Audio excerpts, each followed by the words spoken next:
കയ്യേറ്റക്കാരെ ഒഴിപ്പിക്കുമെന്ന പ്രഖ്യാപനത്തിനപ്പുറം എന്ത് നടപടിയാണ് സർവകക്ഷി യോഗത്തിൽ എടുത്തത്? ശ്രീ ഹരീഷ് വാസുദേവൻ, എന്ത് നടപടി ഇന്നത്തെ സർവകക്ഷി യോഗത്തിൽ ഉണ്ടായി? മുഖ്യമന്ത്രിയുടെ വാർത്താ സമ്മേളനം താങ്കളും കേട്ടതാണല്ലോ. പതിവ് പ്രഖ്യാപനങ്ങൾ ഉണ്ടായിരുന്നു.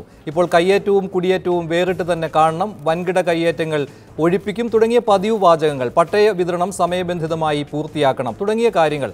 അതിനപ്പുറം ഒഴിപ്പിക്കലിനായി, കയ്യേറ്റം ഒഴിപ്പിക്കലിനായി എന്ത് നടപടി, എന്ത് തീരുമാനമുണ്ടായി ഈ സർവകക്ഷി യോഗത്തിൽ? കയ്യേറ്റം ഒഴിപ്പിക്കലുമായി ബന്ധപ്പെട്ടാണ് ഇന്ന് യോഗം വിളിച്ചത് എന്ന് ഞാൻ കരുതുന്നില്ല. ഞാൻ നേരത്തെ കേരളത്തിലെ മാധ്യമങ്ങളിൽ ഒരു കാര്യം വ്യക്തമാക്കിയിരുന്നു. കയ്യേറ്റം ഒഴിപ്പിക്കുന്നതിന് സംസ്ഥാന സർക്കാരിനോ മുഖ്യമന്ത്രിക്കോ ഇത്തരമൊരു യോഗം വിളിക്കേണ്ട കാര്യമില്ല. അങ്ങനെ ഒരു യോഗം വിളിക്കുന്നത് നിയമത്തിൻ്റെ നടത്തിപ്പിലുള്ള ഇടപെടലായി മാത്രമേ കണക്കാക്കാൻ കഴിയൂ. അങ്ങനെയുള്ള യോഗങ്ങളോട് സഹകരിക്കാൻ കഴിയില്ല എന്ന നിലപാട്. എന്നാൽ സംസ്ഥാന സർക്കാർ സമവായത്തിന്റെ ആവശ്യമില്ല ഇതിൽ. അല്ല, കയ്യേറ്റം ഒഴിപ്പിക്കുന്ന കാര്യത്തിലാണെങ്കിൽ അങ്ങനെ ഒരു യോഗ തീരുമാനമോ ചർച്ചയോ ആവശ്യമില്ല. പ്രതിപക്ഷവും അത് തള്ളിക്കളഞ്ഞതാണ്. നേരത്തെ തന്നെ നിലവിലെ നിയമങ്ങളുടെ അടിസ്ഥാനത്തിൽ ചെയ്താൽ മതി. ലാൻഡ് കൺസർവൻസി ആക്ട് ഉണ്ട്, പിന്നെ ഫോറസ്റ്റ് കൺസർവേഷൻ ആക്ട് ഉണ്ട്. അതിന്റെ വയലേഷൻ നടത്തിയിട്ടുണ്ടെങ്കിൽ ഉദ്യോഗസ്ഥർ മാത്രമേ ഇടപെടാവൂ, സർക്കാർ ഇടപെടാൻ പാടില്ല. ഇന്ന് ഉണ്ടായ യോഗം അതല്ല. ഇന്നുണ്ടായ യോഗം ഇടുക്കിയിലെ ഭൂമി പ്രശ്നങ്ങൾ പരിഹരിക്കുന്നതിന് വേണ്ടി സംസ്ഥാന സർക്കാർ വിളിച്ചു ചേർത്ത യോഗമാണ്. അതിനകത്ത് പ്രധാനമായി ചർച്ച ചെയ്തത് ഇടുക്കിയിലെ ഭൂമി പ്രശ്നങ്ങൾ എങ്ങനെ പരിഹരിക്കാം എന്നുള്ളതാണ്. എന്താണ് ഇടുക്കിയിലെ ഭൂമി പ്രശ്നമെന്ന് അധ്യക്ഷനായ ബഹുമാനപ്പെട്ട മുഖ്യമന്ത്രി തന്നെ വ്യക്തമാക്കുകയുണ്ടായി. അദ്ദേഹം പറഞ്ഞത് ഇടുക്കിയിൽ 1/1/71 എന്ന കട്ട് ഓഫ് ഡേറ്റ് ഉണ്ട്. അവിടെ കുടിയേറിയ ആളുകളുണ്ട്, അതിന് സാമൂഹിക പശ്ചാത്തലമുണ്ട്, അവർക്ക് മുഴുവൻ പട്ടയം കൊടുക്കണം. അതിനുശേഷം വന്നിട്ടുള്ള കയ്യേറ്റങ്ങളുമുണ്ട്. ആ കയ്യേറ്റങ്ങളിൽ തന്നെ വൻകിടക്കാരുണ്ട്. എന്നാൽ വീടില്ലാത്ത ആളുകൾ, 10 സെന്റിന് വേണ്ടി വീടിന് വേണ്ടി കയ്യേറിയ ആളുകളുണ്ട്. ഇവരോട് ഒരേ സമീപനം വേണോ? രണ്ടാമത്തെ കാര്യം, ഭൂമി കൊടുത്തിരിക്കുന്നത് കൃഷി ആവശ്യത്തിന് വേണ്ടിയിട്ടും താമസിക്കാൻ വേണ്ടിയുമാണ്. എന്നാൽ അവിടെ റിസോർട്ടുകൾ വരുന്ന സ്ഥിതി ഉണ്ടായി. അതായത് ലാൻഡ് അസൈൻമെൻറ്റ് ആക്ടിൻ്റെ വയലേഷൻ നടന്നു. അതിൽ ഒരുപാട് വലിയ കെട്ടിടങ്ങളുമുണ്ട്, എന്നാൽ ചെറിയ ഹോം സ്റ്റേകൾ പോലെയുള്ള സംഗതികളുണ്ട്. ഇപ്പോഴും പണി തുടർന്നുകൊണ്ടിരിക്കുന്ന കെട്ടിടങ്ങളുമുണ്ട്. ഇവരോടെല്ലാം ഒരേ സമീപനം സ്വീകരിക്കണം. മൂന്നാമത്തെ പോയിന്റ്, തോട്ടം മേഖലയ്ക്ക് കൊടുത്തിരിക്കുന്ന ഭൂമി മറ്റാവശ്യങ്ങൾക്ക് വിനിയോഗിച്ച കാര്യങ്ങൾ ഉൾപ്പെടെ, അവിടുത്തെ തൊഴിലാളികളുടെ ദയനീയമായ സ്ഥിതി ഉൾപ്പെടെ ഉള്ള കാര്യങ്ങളുണ്ട്. ഇതെല്ലാം എങ്ങനെയാണ് സംസ്ഥാന സർക്കാർ പരിഗണിക്കുക? ഇങ്ങനെ മൊത്തത്തിൽ ഇടുക്കി ഭൂമി പ്രശ്നം ആണ് ചർച്ച ചെയ്തത്. അതിൽ ഓരോരുത്തരുടെയും നിലപാട് വ്യക്തമാക്കാനാണ് പറഞ്ഞത്. അതുകൊണ്ട് തന്നെ കയ്യേറ്റം ഒഴിപ്പിക്കൽ ഈ ചർച്ചയുടെ പേരിൽ അവസാനിക്കുകയോ തടയുകയോ ഇല്ല എന്ന കാര്യം മുഖ്യമന്ത്രി അസന്നിഗ്ധമായി വ്യക്തമാക്കി. അതുകൊണ്ട് തന്നെയാണ് ആ ചർച്ചയിൽ സംസ്ഥാന സർക്കാരിന് പൂർണ്ണ പിന്തുണ വാഗ്ദാനം ചെയ്തു. ഇതിനു മുൻപ് കഴിഞ്ഞ മാസം 27-ാം തീയതി ഉന്നതതല യോഗം ചേർന്നിരുന്നു. അതിൽ മൂന്നാർ കയ്യേറ്റം ഒഴിപ്പിക്കലായിരുന്നു പ്രധാന വിഷയം. റവന്യൂ ഉദ്യോഗസ്ഥരെ ആ യോഗത്തിൽ വിളിച്ചിരുന്നു, മന്ത്രിമാരുടെ സാന്നിധ്യത്തിൽ, മുഖ്യമന്ത്രിയുടെ അധ്യക്ഷതയിൽ. അതിൽ ചില നിർദ്ദേശങ്ങൾ കൊടുക്കുകയുണ്ടായി. ഏത് രീതിയിലാണ് ഒഴിപ്പിക്കൽ നടപടിയുമായി മുന്നോട്ട് പോകേണ്ടത് എന്ന്. അവിടെ പ്രാമുഖ്യം കൊടുക്കേണ്ടത് മെയ് 21-നകം പട്ടയ വിതരണം പൂർത്തിയാക്കണം എന്ന കാര്യമായിരുന്നു. സമയബന്ധിതമായി തന്നെ പട്ടയ വിതരണം നടത്തണം. ഇതിന് പഴി കേൾക്കേണ്ടി വന്നതും റവന്യൂ ഉദ്യോഗസ്ഥരാണ്. പട്ടയ വിതരണം സമയബന്ധിതമായി നടക്കുന്നില്ല എന്ന്. ഈ കയ്യേറ്റം ഒഴിപ്പിക്കലിന് പ്രാധാന്യം നൽകുന്നതിലുള്ള വിമർശനവും ആ യോഗത്തിൽ റവന്യൂ ഉദ്യോഗസ്ഥർക്കെതിരെ ഉണ്ടായിരുന്നു, പ്രത്യേകിച്ച് ഇടുക്കി ജില്ലയുടെ ചുമതലയുള്ള മന്ത്രി എം മണിയുടെ ഭാഗത്തു നിന്നും. അപ്പോൾ അന്നത്തെ യോഗത്തിലെടുത്ത തീരുമാനത്തിനപ്പുറം ഈ യോഗത്തിൽ കയ്യേറ്റം ഒഴിപ്പിക്കലിന് വേണ്ടി ഒന്നും സംഭവിച്ചിട്ടില്ല, ഒരു പുതിയ തീരുമാനവും ഉണ്ടായിട്ടില്ല. കയ്യേറ്റം ഒഴിപ്പിക്കൽ ഈ സർക്കാരിൻ്റെ നയമാണെന്നും കയ്യേറ്റം ഒഴിപ്പിക്കൽ തുടരുമെന്നും അത് ഇതിനുമായിട്ട് കൂട്ടിക്കെട്ടേണ്ട കാര്യമില്ല എന്നുമാണ് മുഖ്യമന്ത്രി സുഗതകുമാരി ടീച്ചറിൻ്റെ ഒരു ചോദ്യത്തിന് മറുപടിയായി പറഞ്ഞത്. അതുകൊണ്ട് തന്നെ എനിക്ക് തോന്നുന്നത് കയ്യേറ്റം ഒഴിപ്പിക്കൽ സംസ്ഥാന സർക്കാരിൻ്റെ നയമാണ്, അതുമായി മുമ്പോട്ട് പോകുമെന്നതിൽ കാര്യങ്ങൾ വ്യക്തമാണ്. പക്ഷേ ഇതിൽ എന്നെ പേഴ്സണലായിട്ട് എന്നോട് ചോദിച്ചാൽ എന്നെ അലട്ടുന്ന ചില ഘടകങ്ങളുണ്ട്. 27-ാം തീയതിത്തെ ഉന്നത യോഗത്തിൽ റവന്യൂ വകുപ്പിനോട് ആവശ്യപ്പെട്ടിരിക്കുന്നത് കാടമോഹിൽ റിസർവ് ഉൾപ്പെടെയുള്ള മേഖലകളെ റവന്യൂ ഭൂമിയായി കൺസിഡർ ചെയ്ത് അവിടെ ഇനിയും സുപ്രീം കോടതി പറഞ്ഞതിനപ്പുറം കയ്യേറ്റങ്ങൾക്ക് പട്ടയം നൽകാം എന്നുള്ള ഒരു തീരുമാനമായിട്ടാണ് മാധ്യമങ്ങൾ റിപ്പോർട്ട് ചെയ്യുന്നത്. രണ്ടാമത്തേത്, അവിടെ മറ്റ് ഭൂമി പതിവ് ചട്ടങ്ങൾ ലംഘിച്ചിട്ടുള്ള ആളുകൾക്കെതിരായി ഭൂമി പതിവ് ചട്ടങ്ങളിൽ ഇളവാകാമോ എന്ന കാര്യം പരിശോധിച്ച് റിപ്പോർട്ട് ചെയ്യാൻ റവന്യൂ വകുപ്പിനോട് പറഞ്ഞിട്ടുണ്ട്. വനം വകുപ്പിനെ പൂർണ്ണമായി ഒഴിവാക്കിക്കൊണ്ട് റവന്യൂ ഭൂമിയായി കൺസിഡർ ചെയ്തുകൊണ്ട് മൂന്നാറിൻ്റെ പാരിസ്ഥിതിക പ്രശ്നങ്ങൾ പരിഹരിക്കാമെന്ന് 27-ാം തീയതി ചേർന്ന ഉന്നതതല യോഗത്തിൽ തീരുമാനമെടുത്തിട്ടുണ്ടെങ്കിൽ, മാധ്യമങ്ങൾ പറയുന്നത് ശരിയാണെങ്കിൽ, ഇന്ന് പറഞ്ഞ കാര്യങ്ങളും സർക്കാർ ഒരു വശത്തോട് ചെയ്യുന്ന കാര്യങ്ങളും തമ്മിൽ ഒരു വൈരുദ്ധ്യമുണ്ട്. അത് മാധ്യമങ്ങളെ മാത്രം വിശ്വസിച്ച് പറയാൻ കഴിയാത്തതുകൊണ്ടും രേഖകൾ പുറത്തു വരട്ടെ എന്നുള്ളത് കൊണ്ടുമാണ് ഞങ്ങൾ അതേപ്പറ്റി ഇപ്പോഴൊന്നും പറയാത്തത്. ഇന്നത്തെ യോഗത്തിൽ അങ്ങനെ ഒരു ചോദ്യവും ഉണ്ടായിട്ടില്ല. ഇന്ന് ഓരോരുത്തർക്കും 10 മിനിറ്റാണ് പരമാവധി അനുവദിച്ചത്. ഏതാണ്ട് 10 പേരോളം ഉണ്ടായിരുന്നു. 1 മണിക്കൂറാണ് ആകെ ഉണ്ടായിരുന്നത്. ബുള്ളറ്റ് പോയിന്റായി ഓരോരുത്തരും അവർക്ക് ഗവൺമെന്റിന് മുമ്പാകെ വെക്കാനുള്ള സജഷൻസ് വെക്കുക മാത്രമാണ് ഉണ്ടായത്. വളരെ പോസിറ്റീവായിട്ടാണ് കാര്യങ്ങളെ കണ്ടത്. പുറകോട്ട് നോക്കിയാൽ ഒരുപാട് കാര്യങ്ങൾ സർക്കാരിനെ വിമർശിക്കാനുണ്ട്. പക്ഷേ സർക്കാർ ഒരു ശ്രമം എടുത്തു. ഞാൻ പറയട്ടെ, നമ്മൾ കമ്പയർ ചെയ്യേണ്ടത് കമ്പയറബിളുമായിട്ടാണല്ലോ. UDF സർക്കാരുമായി കമ്പയർ ചെയ്യുമ്പോൾ, അല്ലെങ്കിൽ മുൻ സർക്കാരുകളുമായി തന്നെ, ഇപ്പോൾ VS അച്യുതാനന്ദ സർക്കാരിൻ്റെ കാലത്താണെങ്കിലും ഏകപക്ഷീയമായ നടപടിയായിരുന്നു. ഇത്തരം ഒരു മീറ്റിംഗ് ഉണ്ടായിരുന്നില്ല. എനിക്ക് കഴിഞ്ഞ 15 വർഷക്കാലമായി ഈ മേഖലയിൽ നിൽക്കുന്ന ഒരാൾ എന്നുള്ള നിലയ്ക്ക് ആദ്യമായിട്ടാണ് സർക്കാർ ഈ മേഖലയിൽ പ്രവർത്തിക്കുന്ന ആളുകളോട് എന്താണ് സർക്കാർ ചെയ്യേണ്ടതെന്നതിനെ സംബന്ധിച്ച് ചോദ്യം ഉണ്ടാകുന്നതും ഇത്തരമൊരു ചർച്ച ഉണ്ടാകുന്നതും. അതുകൊണ്ട് തന്നെ സർക്കാരിൻ്റെ ആ ശ്രമത്തെ അഭിനന്ദിച്ചുകൊണ്ട് തൽക്കാലം പോസിറ്റീവായിട്ടാണ് കാര്യങ്ങൾ കാണുന്നത്. അല്ലാത്ത പക്ഷം, മറ്റേതെങ്കിലും തീരുമാനം വരുന്ന പക്ഷം കോടതിയിൽ ഇത് ചോദ്യം ചെയ്യപ്പെടും എന്നുള്ള ഞങ്ങളുടെ നിലപാട് ആവർത്തിച്ചിരുന്നു, മീറ്റിംഗിലും പുറത്തും. ആ നിലപാട് അതേപോലെ തുടരും.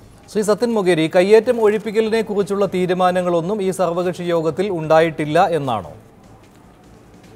മുഖ്യമന്ത്രിയെ ആമുഖമായി പറഞ്ഞിട്ടുള്ളത് ഈ മൂന്നാറിലെ കയ്യേറ്റ ഭൂമി ഒഴിപ്പിക്കുന്നതുമായി ബന്ധപ്പെട്ട നടപടികൾ 77-ന് മുമ്പുള്ള കൈവശക്കാർക്ക് പട്ടയം നൽകുന്നതിന് വേണ്ടിയുള്ള നടപടികൾ ത്വരിതപ്പെടുത്തുക, അതുപോലെ തന്നെ മൂന്നാറിനെ സംരക്ഷിക്കുന്നതിന് വേണ്ടി, മൂന്നാറിലെ പരിസ്ഥിതി ആവാസ മേഖലയെ സംരക്ഷിക്കുന്നതിന് വേണ്ടിയുള്ള നടപടികൾ, ഈ നടപടികളുമായി ബന്ധപ്പെട്ടുകൊണ്ടാണ് ഈ യോഗം വിളിച്ചത്. അതിന് പൊതു പിന്തുണ ലഭിക്കുന്നതിന് വേണ്ടി, വിവിധ സെക്ഷനിലുള്ള ആളുകളുടെ അഭിപ്രായം അറിയുന്നതിന് വേണ്ടി. കയ്യേറ്റം ഒഴിപ്പിക്കുക എന്ന് തന്നെയാണ് ഗവൺമെന്റിന്റെ നയമെന്ന് മുഖ്യമന്ത്രി വളരെ വ്യക്തമാക്കിയിട്ടുണ്ട്. ഈ പിന്തുണ കിട്ടിയ കാര്യങ്ങളുണ്ടല്ലോ, ഈ കാര്യത്തിലൊന്നും ആർക്കും ഒരു അഭിപ്രായ വ്യത്യാസമില്ല. ഇപ്പോൾ 1977-ന് മുൻപ് കുടിയേറിയവർക്ക് പട്ടയം നൽകണം എന്ന കാര്യത്തിലും വൻകിട കയ്യേറ്റങ്ങൾ ഒഴിപ്പിക്കണം എന്ന കാര്യത്തിലും ഒന്നും ആർക്കും ഒരു ആശങ്കയുമില്ല. അത് വേണം എന്ന് തന്നെയാണ്. അതുകൊണ്ട് തന്നെ സ്വാഭാവികമായും പിന്തുണ കിട്ടും. പക്ഷേ ഈ കയ്യേറ്റം ഒഴിപ്പിക്കും എന്ന് പറയുമ്പോൾ എന്ത് നടപടിയിലൂടെ ഈ കയ്യേറ്റം ഒഴിപ്പിക്കാൻ സാധിക്കും? ഇതെന്തുകൊണ്ടാണ് പറയാത്തത്? എന്താണ് സർക്കാർ ചെയ്യാൻ പോകുന്നത് എന്ന്? 1957-ലെ ഭൂസംരക്ഷണ നിയമം അനുസരിച്ച് കയ്യേറ്റം ഒഴിപ്പിക്കാനുള്ള എല്ലാ അധികാരവും ജില്ലാ ഭരണകൂടത്തിനുണ്ട്, ജില്ലാ കലക്ടർക്കുണ്ട്, അല്ലെങ്കിൽ അദ്ദേഹം നിശ്ചയിക്കുന്ന അധികാരികൾക്കുണ്ട്. ആ അധികാരം ഉപയോഗിച്ചുകൊണ്ട് കയ്യേറ്റം ഒഴിപ്പിക്കാൻ കഴിയും. അങ്ങനെയെങ്കിൽ ഈ പട്ടിക വെച്ച് 154 പേരുടെ ഈ പട്ടിക തയ്യാറാക്കിയിട്ടുണ്ട്.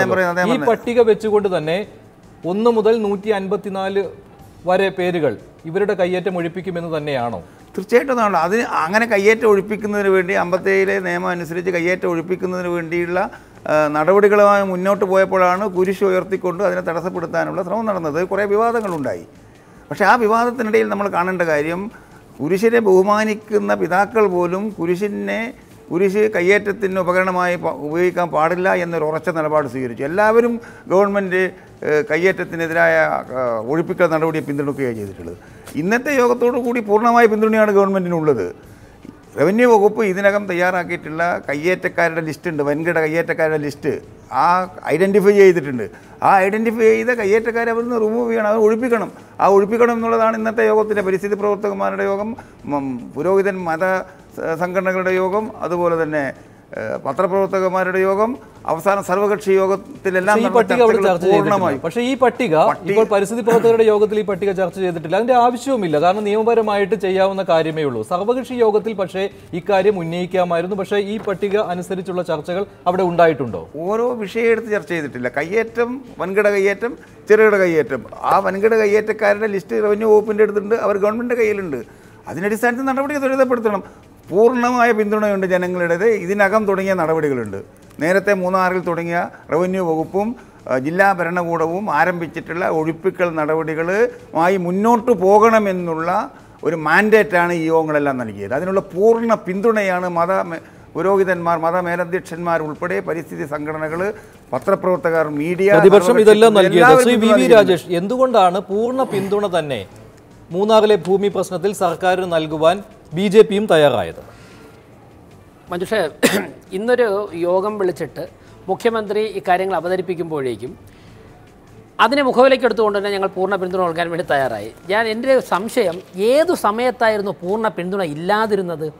ഈ കയ്യേറ്റം ഒഴിപ്പിക്കൽ ആരംഭിച്ചതിന് ശേഷം ഏതെങ്കിലും ഒരു സമയം ആരെങ്കിലും, ഈ ഗവൺമെൻറ് നേതൃത്വം നൽകുന്ന പാർട്ടിയുമല്ലാതെ ഇപ്പോൾ ഇവിടെ ഇരിക്കുന്ന ഹരീഷ് വാസുദേവനോ അല്ലെങ്കിൽ CPIയുടെ നേതാക്കന്മാരോ അല്ലെങ്കിൽ BJPയെ വന്നിട്ട് നിങ്ങൾ ഇന്നും പുറകോട്ട് പോകണം എന്നാരും പറഞ്ഞില്ലല്ലോ. അപ്പോൾ പൂർണ്ണ പിന്തുണയുടെ പ്രശ്നം ഒരു ഘട്ടത്തിലും ഇല്ലായിരുന്നു. പിന്തുണ നൽകാത്തത് ഒരു കേന്ദ്രത്തിൽ നിന്ന് മാത്രമാണ്, ഇടുക്കി CPMന്റെ ഭാഗത്ത്. മറ്റൊന്ന്, JCB ഉൾപ്പെടെ പിൻവലിച്ചത് BJPയോ പരിസ്ഥിതി പ്രവർത്തകരോ അല്ല, ഈ ഗവൺമെൻറ്റാണ് പിൻവലിച്ചത്. വേറൊന്ന്, ഇന്നിപ്പോൾ എന്തായാലും പൂർണ്ണ പിന്തുണ കിട്ടിയല്ലോ. ഒരു മണിക്കൂറിന് മുൻപ് പൂർണ്ണ പിന്തുണ കിട്ടി. അപ്പോൾ നാളെ രാവിലെ മുതൽ KDH 843 S രാജേന്ദ്രൻ MLA കയ്യേറ്റം ഒഴിപ്പിക്കാമല്ലോ. അത് കഴിഞ്ഞാൽ ഉടൻ തന്നെ MM മണിയുടെ സഹോദരൻ ലംബോദരൻ്റെ മകൻ ലിജീഷ് ചിന്നക്കലാലിൽ 7.5 ഏക്കർ ഭൂമി കയ്യേറിയിട്ടുണ്ട്.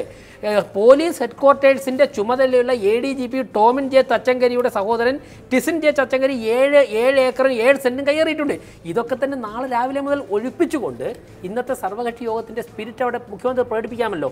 എനിക്കൊരു സംശയം തോന്നുന്നത്, കഴിഞ്ഞ ദിവസം ജില്ലാ കളക്ടറെയും ദേവികുളം സബ് കളക്ടറെയും വിളിച്ചു ചേർത്ത യോഗത്തിൽ ശ്രീ MM മണി പങ്കെടുത്തുകൊണ്ട് അദ്ദേഹം വളരെ ശക്തമായി ഈ 2 ഉദ്യോഗസ്ഥന്മാർക്കുമെതിരെ വളരെ മോശപ്പെട്ട ഭാഷയിൽ സംസാരിച്ചു. മുഖ്യമന്ത്രി തന്നെ പറഞ്ഞു മൂന്നാറിലെ കയ്യേറ്റങ്ങളൊക്കെ ഒഴിപ്പിക്കുന്നത് MM മണിയുമായിട്ട് കൂടി ആലോചിച്ചിട്ട് വേണം ഒഴിപ്പിക്കുന്നത്. MM മണിയെ ഈ യോഗത്തിൽ കൊണ്ടുവന്നിട്ടില്ല. അതേ MM മണി ഈ യോഗത്തിൽ വന്നിട്ടില്ല. അതായത് മുഖ്യമന്ത്രി നിലപാട് തിരുത്തിയിട്ടുണ്ട്, അങ്ങനെ വേണ്ട എന്ന് തന്നെ ആ സൂചനയല്ലേ നൽകുന്നത്. MM മണി അതുകൊണ്ടല്ലേ ഈ യോഗത്തിൽ കൊണ്ടുവരാതെ? അങ്ങനെയാണ്.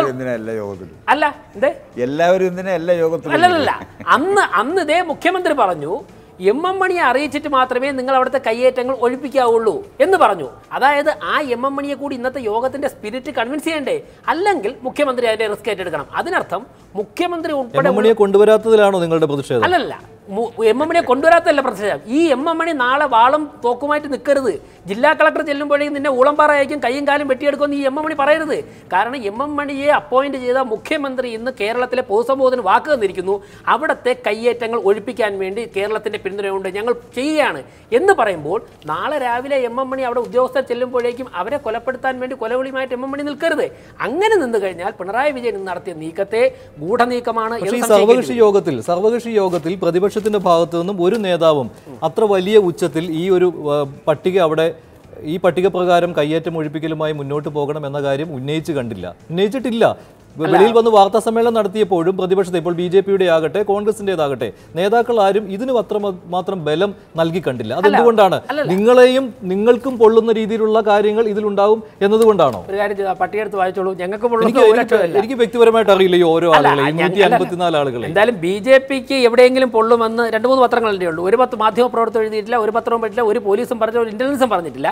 മറ്റൊന്ന്, പത്രസമ്മേളനം നടത്തി പട്ടിക മുഴുവനും അവതരിപ്പിക്കാൻ വേണ്ടി സാധിക്കില്ല. പക്ഷേ 5 മിനിറ്റോ 10 മിനിറ്റോ കക്ഷി നേതാക്കന്മാർക്ക് ലഭിച്ച സമയത്ത് ഞങ്ങളുടെ സംസ്ഥാന അധ്യക്ഷൻ വളരെ ശക്തമായിട്ട് തന്നെ അദ്ദേഹം പറഞ്ഞു, 18 നിയമങ്ങൾ 1957 നിയമം മുതൽ ഇങ്ങോട്ട് 18ഓളം നിയമങ്ങൾ ഈ ഭൂമി സംരക്ഷിക്കുവാൻ വേണ്ട നിയമങ്ങളുണ്ട്. ആ നിയമങ്ങൾ നടപ്പിലാക്കുകയും ഈ കയ്യേറ്റങ്ങൾ ഒഴിപ്പിക്കുകയും ചെയ്യണമെന്ന് അദ്ദേഹം പറയുമ്പോൾ ഈ പട്ടികയിൽ പെടുന്നവർ ഉൾപ്പെടെ ഉണ്ട്.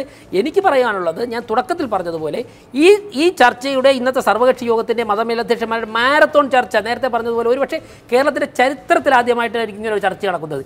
ഇത്രയും പേരെ വിളിച്ചു വരുത്തി ഒരു തീരുമാനമെടുത്തിട്ട് അത് നാളെ രാവിലെ മുതൽ ഈ മുഖ്യമന്ത്രി മൂന്നാറിൽ നടപ്പിലാക്കി കഴിഞ്ഞാൽ അദ്ദേഹത്തിന്റെ ഉദ്ദേശശുദ്ധിയെ നമുക്ക് അംഗീകരിക്കാം. അല്ലാതിരുന്നു കഴിഞ്ഞാൽ കേരളത്തെ അപമാനിക്കുകയാണ് എന്ന് സംശയിക്കേണ്ടി വരും. ശ്രീ ടി എൻ പ്രതാപൻ, പ്രതിപക്ഷത്തിന്റെ ഭാഗത്തു നിന്നും ക്രിയാത്മകമായ നിർദ്ദേശങ്ങൾ ഉണ്ടായിട്ടില്ല. പ്രതിപക്ഷം എല്ലാ പിന്തുണയും നൽകുകയാണ് ഉണ്ടായത്. ഇപ്പോൾ 154 പേരുടെ പട്ടിക റവന്യൂ വകുപ്പ് ഇതിനകം തന്നെ കയ്യേറ്റക്കാരുടെ പട്ടിക തയ്യാറാക്കിയിട്ടുണ്ട്. ഈ പട്ടിക അനുസരിച്ചുകൊണ്ട് തന്നെ കയ്യേറ്റം ഒഴിപ്പിക്കൽ നാളെ മുതൽ തുടങ്ങണമെന്ന് തന്നെയാണോ പ്രതിപക്ഷത്തിന്റെ നിലപാട്, കോൺഗ്രസിന്റെ നിലപാട്? ഇതിൽ മഞ്ജുഷെ, കോൺഗ്രസ് നിയമസഭയ്ക്കകത്തും നിയമസഭയ്ക്ക് പുറത്തും സർക്കാർ കയ്യേറ്റക ഒഴിവാക്കുന്നതിന് വേണ്ടി നടത്തുന്ന എല്ലാ ശ്രമങ്ങൾക്കും പിന്തുണ നൽകിയിട്ടുണ്ട്. റവന്യൂ വകുപ്പ് ഇപ്പോൾ പ്രസിദ്ധീകരിച്ചിട്ടുള്ള 154 പേരുടെ പ്രധാന കയ്യേറ്റക്കാരായ 154 പേരെയും കയ്യേറ്റം ഒഴിവാക്കുന്നതിന് തിരിച്ചു പിടിക്കുന്നതിന് ഗവൺമെൻറ് എടുക്കുന്ന എല്ലാ നടപടിക്കും നിയമസഭയിൽ, കാരണം നമ്മുടെ നിയമസഭയിൽ പറയുന്നതാണ് ഏറ്റവും ആധികാരികമായ കാര്യം. അപ്പോൾ ഒരു സംശയവും ഗവൺമെൻറ്റിന് ഉണ്ടാകേണ്ട എന്ന് ആവർത്തിച്ച് ഇന്നും സൂചിപ്പിച്ചിട്ടുണ്ട്. ഒറ്റ കാര്യം, ഇവിടെ ഇന്ന് വിളിച്ച യോഗത്തിൽ മതമേലധ്യക്ഷന്മാർ, മാധ്യമപ്രവർത്തകർ, പരിസ്ഥിതി പ്രവർത്തകർ, സർവകക്ഷി രാഷ്ട്രീയ പ്രവർത്തകർ, ഈ 4 ടയറിൽ ആരെങ്കിലും കയ്യേറ്റം ഒഴിവാക്കാൻ പറ്റില്ല എന്ന് കേരളത്തിൽ പറഞ്ഞിട്ടുണ്ടോ? ഏതെങ്കിലും പരിസ്ഥിതി പ്രവർത്തകന്മാർ കയ്യേറ്റം വേണ്ടെന്നുണ്ടോ? മാധ്യമ പ്രവർത്തകന്മാർ പറഞ്ഞിട്ടുണ്ടോ? ഏതെങ്കിലും വികാരി അച്ഛന്മാർ, ഏതെങ്കിലും മതമേലധ്യക്ഷന്മാർ കയ്യേറ്റം ഒഴിവാക്കാൻ പാടില്ല എന്ന് പറഞ്ഞിട്ടുണ്ടോ? രാഷ്ട്രീയക്കാർ പറഞ്ഞിട്ടുണ്ടോ? ഇതാരും പറഞ്ഞിട്ടില്ലല്ലോ. പിന്നെ ഇന്ന് വിളിച്ചു കൂട്ടിയത് നമ്മുടെ മുന്നിൽ നേരത്തെ ഹരീഷ് വാസുദേവ് പറഞ്ഞ പോലെ നിലവിൽ നിയമമുണ്ട്, കയ്യേറ്റക്കാർ ഒഴിവാക്കാനുള്ള നിയമമുണ്ട്. ആ നിയമം നടപ്പിലാക്കുകയാണ് വേണ്ടത്. ഗവൺമെന്റിന്റെ കയ്യിൽ ആരൊക്കെയാണ് കയ്യേറിയത്? ഈ 154 പേരുണ്ടല്ലോ ശ്രീ ടി എൻ പ്രതാപൻ, ഈ 154 പേരുടെ പട്ടിക റവന്യൂ വകുപ്പ് തയ്യാറാക്കിയിട്ടുണ്ടല്ലോ ശ്രീ ടി എൻ പ്രതാപൻ. ഇവരൊക്കെ ഭൂമി കയ്യേറിയത് 2016 മെയ് 21 ശേഷമല്ല, അതിന് മുൻപ് കയ്യേറിയവരുമുണ്ട്. ഇക്കൂട്ടത്തിൽ UDF ഭരിക്കുന്ന സമയത്ത് കയ്യേറിയവരുടെ പേരുകളും ഈ പട്ടികയിലുണ്ട്. എന്തുകൊണ്ട് ആ 5 വർഷവും ഒരു നടപടിയും ഉണ്ടായില്ല? ഇപ്പോൾ ശ്രീ ഹരീഷ് വാസുദേവൻ പറഞ്ഞ ഒരു കാര്യമുണ്ട്, മുഖ്യമന്ത്രി ഇന്ന് വിളിച്ച സർവകക്ഷി യോഗത്തിൽ അങ്ങനെ ഒരു യോഗം വിളിക്കേണ്ട ആവശ്യം പോലും ഇല്ലായിരുന്നു. പക്ഷേ അഭിനന്ദിക്കുകയാണ്, കാരണം കഴിഞ്ഞ 5 വർഷം ഇങ്ങനെ ഒരു കാര്യം നടന്നിട്ടേ ഇല്ലായിരുന്നു. ഈ പറയുന്ന 154 പേരും LDF ഭരണകാലത്ത് ഭൂമി കയ്യേറിയവരാണെന്ന് ദയവായി അവതരിപ്പിക്കരുത്.